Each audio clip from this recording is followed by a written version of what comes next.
Hello students, आज हम class 12 के आरोह टू का थर्ड चैप्टर पढ़ाने जा रहे हैं, कविता के बहाने। ये कुंवर नारायण द्वारा लिखी आधुनिक कविता, आधुनिक साहित्य की कविता है, जिसमें कविता की आधुनिक युग में कविता के अस्तित्व पर इन्होंने एक प्रश्न चिन्ह लगाया है। फिर इन्होंने कहा कि कविता स्वच्छंद है, स्वतंत्र है और ये हर युग में चलती रहेगी। इसमें उन्होंने बताया है, कविता एक उड़ान है चिड़िया के बहाने, कविता की उड़ान भला चिड़िया क्या जाने। इसमें उन्होंने बताया कि कविता एक स्वच्छंद उड़ान है, जैसे चिड़िया उड़ती है वैसे ही कविता की भी कोई सीमा नहीं होती, कहीं से उड़ के कहीं भी जा सकती है, क्योंकि कविता मन के भाव होते हैं और मन की गति सबसे तेज होती है। कवि ने कहा है कि जैसे कविता एक स्वच्छंद उड़ान है और इस कविता की उड़ान को चिड़िया नहीं समझ पाती है, क्योंकि चिड़िया की उड़ान की एक सीमा होती है। चिड़िया कहीं से उड़ के जाती है लेकिन उस एक सीमा के बाद वो थक जाती है, रुक जाती है, लेकिन कविता इसमें भाव अभिव्यक्ति की ऐसी अपरिसीम उड़ान होती है जो कभी रुकती ही नहीं, ये कभी थकती नहीं। तो वही कवि कहता है कि कविता एक उड़ान है चिड़िया के बहाने, कविता की उड़ान भला चिड़िया क्या जाने। कविता भी एक उड़ान है चिड़िया की उड़ान की तरह से, लेकिन कविता की उड़ान को पक्षी नहीं समझ सकता, चिड़िया समझ नहीं सकती। बाहर भीतर इस घर उस घर, कविता के पंख लगा उड़ने के नाम माने, चिड़िया क्या जाने।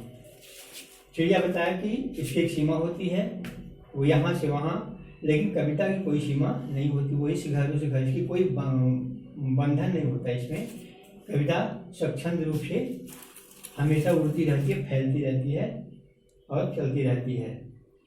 मूलतः इसमें आधुनिक युग के समाज को देख करके, जैसे आज का जो युग है वो यंत्रवत हो गया है, व्यक्ति यंत्र की तरह से काम करता है, उसका जैसे एक रूटीन बन जाता है कि ये करना है, फिर ये करना है, फिर ये करना है। इसमें भाव को, विचारों को कोई महत्व नहीं दिया जाता है। इसी भय के कारण कवि सोचता है कि लगता है कि कविता का अस्तित्व ही संकट में है, लेकिन फिर कहता है कि नहीं, कविता में अपार संभावनाएं हैं, वो कभी रुक नहीं सकती। दूसरे पद में कविता एक खिलना है फूलों के बहाने, जैसे फूल खिल जाते हैं वैसे ही कविता जब खिलती है, जब प्रस्फुटित होती है, तो कविता का खिलना भला फूल क्या जाने। कविता का खिलना फूल नहीं समझ सकता, कविता का सौंदर्य फूल की समझ में नहीं आता, क्योंकि फूल भी एक सीमित होता है, उसकी एक समय सीमा होती है। एक समय सीमा के बाद फूल मुरझा जाते हैं, लेकिन कविता दिन प्रतिदिन वो नए रूप में खिलती ही रहती है। जितना अधिक उसको हम पढ़ते हैं उतना ही उसका सौंदर्य, उसका भाव समझ में आता जाता है। बाहर भीतर इस घर उस घर, बिना मुरझाए महकने के माने, फूल क्या जाने। क्योंकि अभी बताया कि जो फूल है वो उसकी एक सीमा होती है, कुछ समय के बाद वो मुरझा जाता है तो उसकी महक समाप्त हो जाती है, लेकिन कविता में कविता का सौंदर्य, कविता की महक, कविता की खुशबू हमेशा बढ़ती ही जाती है, वो कभी रुकती नहीं। इसलिए फूल इसके महत्व को नहीं समझ पाता। कविता एक खेल है बच्चों के बहाने, यह घर वह घर, सब घर एक कर देने के माने, बच्चा ही जाने। हाँ, इसमें कवि ने बच्चे के रूप में, बच्चे के मन के रूप में कविता को लिया है। जिस तरह से बच्चे के लिए कोई घर, कोई भेद नहीं होता, उसके लिए संपूर्ण धरती ही एक हो जाती है, वैसे ही कविता भी, कविता का एक विस्तृत क्षेत्र होता है, वो हमेशा फैलती रहती है। जैसे बच्चा खेलता है स्वच्छंद होकर के, वैसे ही कविता भी अपने भाव को व्यक्ति स्वच्छंद रूप से करती रहती है। और इसलिए कवि कहता है कि कविता एक खेल है बच्चों के बहाने। एक कविता एक खेल है, जैसे बच्चों का खेल होता है वैसे कविता भी एक खेल है। बाहर भीतर, यह घर वह घर, सब एक कर देने के माने, मतलब सब में कोई अंतर न कर देने के माने, कोई भेद न करने के माने। इसी तरह जिस तरह से बच्चा स्वच्छंद होता है, उसके लिए सारी धरती, सारा देश समान होता है, अपना पराया का भेद नहीं होता, उसी तरह से कविता में कोई सीमा नहीं होती है, कोई उसका बंधन नहीं होता, कोई उसकी दीवार नहीं होती। कहने का मतलब है कि कवि कविता को बताता है कि ये कविता एकदम स्वच्छंद है, यह हमेशा प्रस्फुटित होती, इसकी कोई सीमा नहीं होती है और इसलिए कविता को कभी रोका नहीं जा सकता। चाहे कोई भी युग हो, लेकिन कविता का जो अपना युग होता है वो हमेशा चलता रहता है। अगली कविता है आपकी बात सीधी थी पर। इसमें कुंवर नारायण जी कहना चाहते हैं कि हम अपनी बात को कहते समय अपने पांडित्य प्रदर्शन के लिए, अपने भाषा में चमत्कार उत्पन्न करने के लिए, विशिष्टता लाने के लिए कुछ ऐसे शब्दों का प्रयोग कर देना चाहते हैं जिससे हमारे बात की जो भाव व्यक्ति होती है वो बदल जाती है। हम कुछ ऐसे शब्दों का प्रयोग करते हैं जिससे हमारी बात अच्छी हो जाए, लेकिन बात बनते बनते बिगड़ जाती है। इसी कारण से केशव को काव्य का प्रेत कहा जाता है, क्योंकि उनकी भाषा में बहुत ज़्यादा अलंकारिकता है, विद्वत्ता है। तो कवि का यही मतलब है कि हम अपनी भाषा को जितना ही सरल शब्दों में समझाने का प्रयास करते हैं उतना ही उसकी भाव अभिव्यक्ति अच्छी होती है।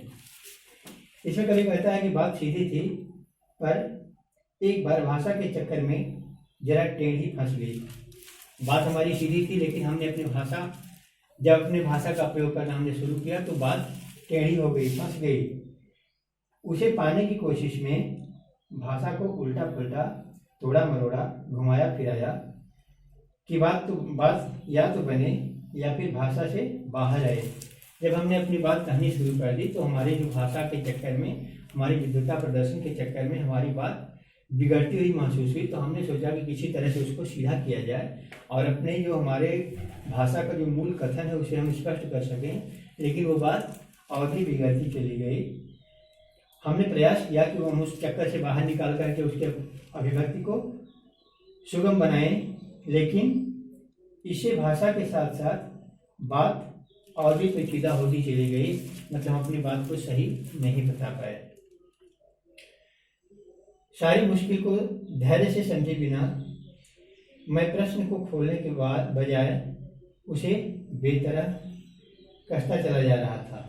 बात की जो पेच फंस गई थी, बात की जो अर्थ में जो अंतर आने वाला था, जो हमारी भाषा के कारण, उसको हमने सीधा करने का प्रयास किया और उसको खोलने की बजाय हम उसको कसते चले गए। मतलब एक कहावत होती है ना कि एक झूठ को बचाने के लिए 100 झूठ बोलने पड़ते हैं, वैसे ही हम एक बात को सीधा करने के लिए कई शब्दों का प्रयोग करते हैं जिससे बात और भी पेचीदा होती चली जाती है।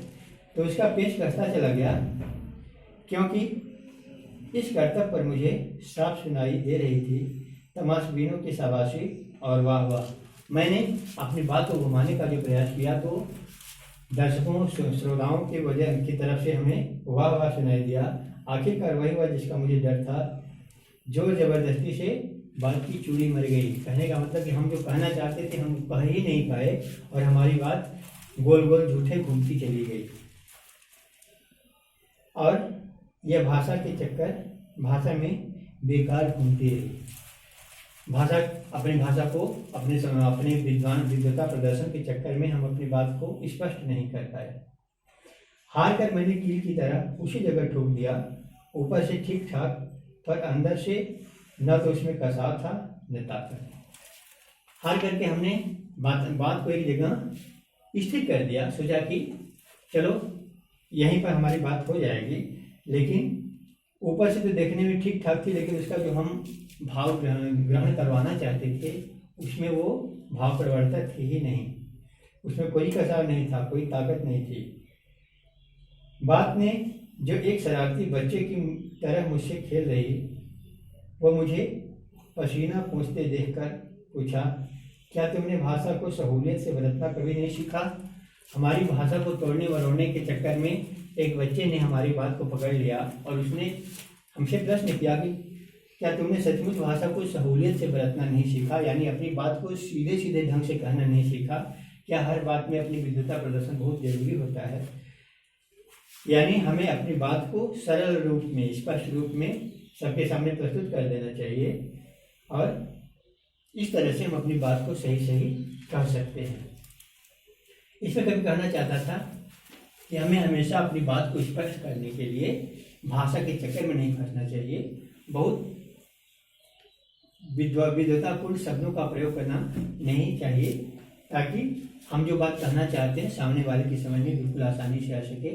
ऐसे हमको बिल्कुल सरल शब्दों में उसको व्यक्त करना चाहिए। धन्यवाद। दोनों पाठ का हम अच्छे से समझ चुके हैं, और जो आपके समझ में नहीं आया है उसे फिर से आप कमेंट करके पूछ सकते हैं। इस अपने बुक से आप इसको अच्छे से पढ़ लेंगे, इसका क्वेश्चन आंसर तैयार करेंगे, और जो समझ में नहीं आएगा उसे हम फिर बता देंगे। धन्यवाद।